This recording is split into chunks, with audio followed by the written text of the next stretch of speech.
Okay, welcome to episode 3 of Words with Whiskey, the IG Pandemic Conversation Series.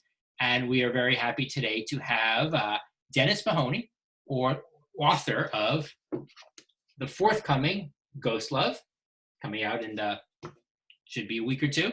It's already off the presses.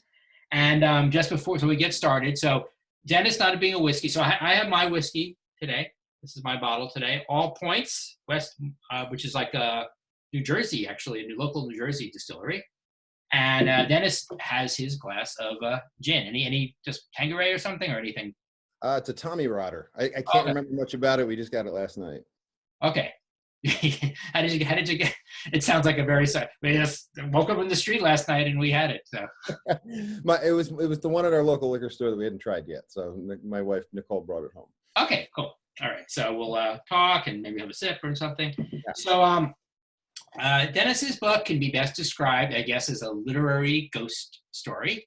And I'll read you a little bit of just a tiny bit of the back blurb, just so people who are not familiar know about it. William Rook is an occultist living in a haunted house in upstate New York, and you live in actually Troy, New York. Yes. So, there he has encountered many marvelous and confusing occurrences, an ever-shifting bloodstain on his study floor, his own cynical doppelgänger, a three-winged pigeon, and most importantly, June, the ghost living in his bedroom.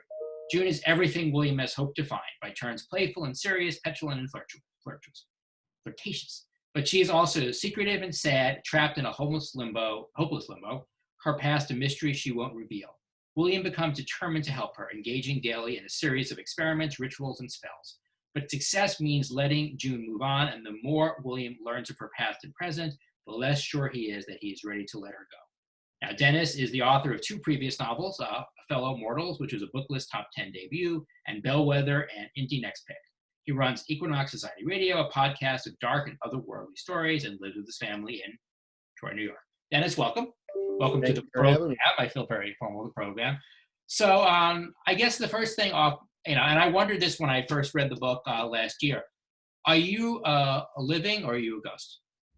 I'm on the side of living. There's a bit of Yeah, okay. there's a bit of crossover. We're not sure. Life is but a dream is one of those creepy kid stories you start to reevaluate at certain points in your life. Okay. But one of the things that's and I say that because when you read this book, it's not the classic a couple moves into a haunted house and occurrences happen. And William, the main character, ghosts are real in the book, and they're treated as a real thing. They're treated as part of the natural world. They're not something where like, what's going on here? The walls are melting. Things like that happen in the book. So what are your beliefs about ghosts and living and the dead? Because they're probably not what typical of most people's. It took me a while to figure that out. Personally, I'm all over the place. I would say I'm extremely open-minded, but I haven't had an abundance of personal encounters with supernatural experiences. I've had enough, say, mystical type encounters. I do pursue some of it on my own in various guises. When it came to kind of setting the rules of the book and figuring out what I thought would be most interesting, I did want to come up with the physics of ghosthood and understanding what that would be like if the brain disappears, would memories persist? Assuming that the neural connections are now gone, what would remain? Would a ghost have clothes? And if so, why? If it's the essence of a person, would they still show up in a uniform or the outfit they died in? It's possible, but there would need to be a reason for that. So I just began exploring it that way. A lot of that's window dressing to ultimately what I thought was mostly a story about 2 lonely people trying to find each other and asking the questions that I really do ask myself all the time. What is next? And if you get there, will you understand anything better when you're there? Or does confusion continue? Does the need to connect continue after you're dead? Or does it all just go away? And is that the goal? Is the goal to just ultimately blink out, for better or worse? To sort of create, I guess, the ghost world, I mean, is it all out of your imagination, or did you do some sort of, whatever research would be in this case, but some kind of research to sort of, set the scene, so to speak? Yeah, extensive research and and a lot of just thinking and pondering these questions. I grew up a horror kid in the 80s. I always loved stories of supernatural. We're talking VHS horror all through the 80s. And it's always been an important genre for me, but I'd never really written it before. And somewhere, I'd say about maybe 3-4 years ago, I started the Equinox Society, almost just as a side project online. And I had started blogging as William to keep my writing arm in shape between projects. And I kind of got to know the guy. And June just sort of appeared one day, and I didn't know who that ghost was, and he didn't either. And as I began to explore it, I realized a whole story and a relationship was developing. And at that point, it seemed like I wanted to tell that whole story. I've since continued down that route. At this point, pretty much all I do is occult and supernatural writing. Between the Equinox Society radio podcast, which also features William, and 3 other characters in the society. There's Claire, she's the demonologist, Amanda's the young witch, and Hank is just sort of the regular man about town reporter, very deadpan, very straight-laced. And I found that it was a great way to explore a lot of emotional and psychological issues, again, that we all deal with, but it's a different way in. If you talk about depression and it's too on the nose, it can almost be off-putting or preachy. But if you talk about a ghost being depressed, it opens up different ways into that dialogue and into exploring those feelings.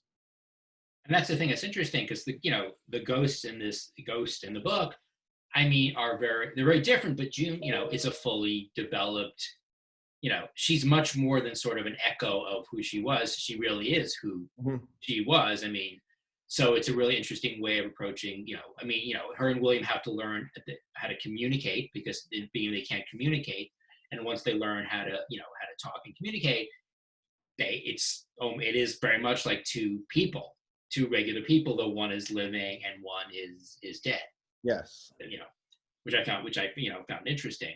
And also, William is very influenced by his mother. His mother is a very important character in the book. And so, how much of the book is, without giving people away, how much it is based, on real people, and how, sort of where did you get some of the influences for some of the characters, like William, the mother, June, from? Generally speaking, most of my characters are me in some way. That's the only way I can find a way in. I remember saying that on the first novel I put out, Fellow Mortals, that, pretty much all the characters in that book were me in some way. And the minute I said it at one reading, I realized what an atrocious, horrible, violent character I had in that book in one case. And I had to immediately try to say, look, I don't treat my wife this way. I'm not that guy. But a good way into character, I find, is to try to figure out the common emotion. So if you were to write somebody like, say, a Hannibal Lecter, I'm nothing like him. I'm not even as smart as that guy. But there might be something about him fundamentally that I can work with. Maybe that's just my ego and confidence that I have. The way in with William is having experienced loneliness or confusion or depression. And from there, I know the character at that point. Having battled with depression or confusion in the past and recent past, a character like June becomes very identifiable to me.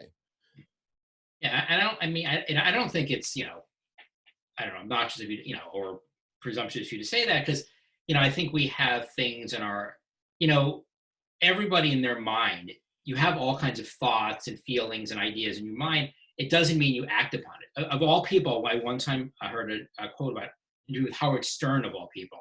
And he said, I'm not really the guy on the radio, but that's part of me. So when I go on the radio, it's not, yes, it is part of me. I don't walk around in life acting that way, but when I'm on the radio, I let a certain part of my personality, a certain part of the way I think, I let that just go unfettered. So, and I think that's what happens, a lot of times you can say you're multiple characters, yes, because there might be part of you that is violent. It doesn't mean you act upon it, but we all have horrible thoughts in our heads. We all have wonderful thoughts. We have fantastical thoughts in our head. And I think that's all part of ourselves. And one thing about literature is that you can allow that to, fully flower through multiple characters. Right. And see where it goes. To say that there's some element that could be fleshed out as a full persona. And again, to not personally go and act that way, but to imagine what if such a person did pursue rage in a certain way, and really pursued rage, where, you know, I get completely ticked off driving, you know, and somebody cuts me off, or I'm mad at the neighbor. What if that was allowed to go to a murderous point? You've got that jumping off point. I know rage. We've all felt that. It's just that I didn't go and bludgeon the neighbor. But what if? And you can do that on the page, and that suddenly becomes interesting. It is, yeah. So, yeah. And do you have, like, when you know, because this is your third novel, Mm-hmm. do you have like a process that you've noticed that you've kind of followed all three books, or is it sort of like, has the writing of each book been very different than the previous one? Wildly different. And again, my quote unquote first book was, I lost count, maybe my sixth or seventh. You know, this is going all the way back to college, where, you know, I was counting 100-page thing I wrote over the summer as a novel. But at this point, I think I'm more of a plotter than I used to be. I used to wing it a lot more. And then I find that I'm actually more playful and more adventurous if I map the thing out in advance. I'm not at that point juggling the story and the execution, or the grace notes, or the depth of certain moments. But I'm always willing to completely destroy the plot along the way and redo it. It's not like I'm locked into something and I have to force this scene to happen somewhere. All three books were completely different, though. Fellow Mortals really was sort of written on the fly. And I got to maybe the last quarter and thought, all right, I've got to figure out how this thing wraps up. Bellwether was way more complex. You know, 400-page history, an historical adventure thriller, basically. Multiple timelines, many characters. I had to map that entire thing out. Okay. But by plotting that, I think I had 80 pages of plot written down. I mean, it was almost just summaries of chapters I was writing. And how about Ghostlove? Again, I was kind of winging it. Like it started with those blog entries I was doing, the fictional blog entries. And so I had a bit, let's say I got about halfway through, just making it up as I went. And then I started to figure out, where's this going? And, you know, what do I need to put in place, and where am I trying to get to? Did you have all the like the ghost stuff kind of mapped out before? Because that can get very complex. And I imagine you weren't just winging that. Did you have that plotted out ahead of time? Sort of. Yeah, in terms of the rules of ghosthood and you know, yeah, a lot of that I had figured out for a failed novel prior to. I had actually taken a shot at writing a YA novel and had thought about ghosts quite a bit at that point, and how I wanted to present them in fiction. I just hadn't really seen it done this way before, and I wanted to approach it a little differently than the ether and the mist, or the ghost you can't talk to. You run out of conflict in conversation at that point. You know, you can't do the whole thing through Ouija board. I've never done it. Have you done? I've never done a Ouija. I've actually never done it. No. I mean, I've never had my sister once told me that, you know, we talked years ago, we were kids, teenagers, whatever, and we were talking about ghosts. And she said that, you know, you only see a ghost if you want to see a ghost. That was her point. Like, so if you're somebody like, I don't want to deal with them, they won't show themselves. But if you're kind of open to it and it doesn't frighten you, hopefully they'll appear. So have you had, because it's sort of a wrap up question. So have you had you talked earlier about some occurrence. So have you had, like, what's the most ghostly experience you've personally had? Boy, honestly, not many. It's more people I know. My wife said far more. I gotta say, I've been pretty lucky in that I've had almost no major deaths in my entire life, with the exception of my grandparents, who died in old age. It wasn't, you know, they were very. My grandfather was the first one to go, and even he was in his mid-60s. Okay. So I've never lost a friend. I've never lost a young relative. And I think people who have are definitely more open to it, or are possibly, you know, they have somebody to talk to at that point. If somebody's going to show up, it's either a complete random, or it's somebody you have a profound connection with. And my wife has lost a ton of people. I mean, going back to high school, she lost a ton of classmates in various accidents and incidents. And she's just always been more attuned to it. You know, grew up in houses that she always thought were haunted. I've been lucky in the houses too, in terms of they've always had good vibes. So if there's stuff around, it's, it's been nice stuff for me. Yeah, no haunted. And of course, haunted houses are only, I love when people talk about, it's only an old house that's haunted. Nobody would be, there's no, I live in a condo built in 1987 and it's totally haunted. Yeah. Because that has to be from like, the 18th century. Right.